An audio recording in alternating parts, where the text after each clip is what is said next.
اب جب آواز آ گئی کہ سینٹ کروانا ہے، 21 تاریخ کو کروانا ہے، تو جو لسٹ انہوں نے شائع کی اس میں سے جو ڈائی ہارڈ ورکر تھا پشاور کا عرفان سلیم، انہوں نے اس کا نام نکال دیا سینٹ کی اس لسٹ سے جو خان صاحب نے اپروو کی تھی، نکال دیا۔ تو یہ ورکر اس ورکر کے حق کے لیے نکلا ہے کہ عرفان کو اس کا حق دیا جائے،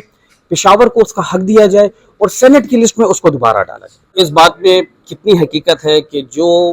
بیانیہ بیرسٹر سیف آ کر باہر میڈیا کو دیتا ہے، کیا یہ وہی بیانیہ ہے جو خان صاحب دے رہے ہیں؟ جب یہ وہ لسٹ لے کر خان صاحب کے پاس جاتے ہیں اور پھر آ کر لسٹ باہر چینج ہو جاتی ہے، تو اس میں حقیقت کیا ہے؟ جس وقت لسٹ بنائی جاتی ہے تو بیرسٹر سیف کے علاوہ زیادہ تر لوگوں کو ملنے نہیں دیا جاتا، اور ہر بار جو ہے انہی کوئی جو ہے خان صاحب سے ملنے دیا جاتا ہے۔ اس کا مطلب صاف واضح ہے، ہر کوئی جانتا ہے کہ وہ کن کا بندہ ہے، کس کے لیے کام کر رہا ہے اور کیوں کر رہا ہے۔ پوائنٹ ہمارا ایک ہی ہے، خیبر سے جو 2 بندوں کا نام ڈالا گیا ہے اس میں سے ایک نام نکالا جائے، چاہے وہ مرزا افریدی کا نکالتے ہیں یا قادری صاحب کا نکالتے ہیں، ہمیں اس سے کوئی ایشو نہیں ہے۔ خان صاحب کے شانہ بشانہ رہے ہیں، صوبائی وزراء بھی رہ چکے ہیں، وہ آپ کے ساتھ کہیں نظر نہیں آئے؟ بیک اینڈ پر ہمارے 13 ایم پی ایز الحمدللہ آن بورڈ ہیں، وہ ہمارے ساتھ کھڑے ہوئے ہیں، اسی طرح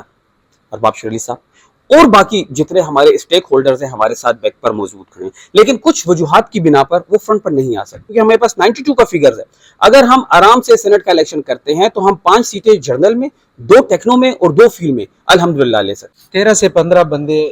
آپ نے کہے ہیں ایم پی ایز، کیا وزراء اس میں شامل ہیں کہ نہیں جن کی حمایت آپ کو حاصل ہے؟ 13 سے بندے جو ہیں وہ الحمدللہ پاکستان تحریک انصاف کی ہیں، اور وہ عرفان سلیم کو ووٹ دیں گے۔ کل اظہر مشوانی بھائی کا ٹویٹ پڑھا ہو، انہوں نے بڑی پیاری بات کی، انہوں نے کہا یار میں نے اپنے ڈاکومنٹس پارٹی کے کہنے پہ واپس لے لیے،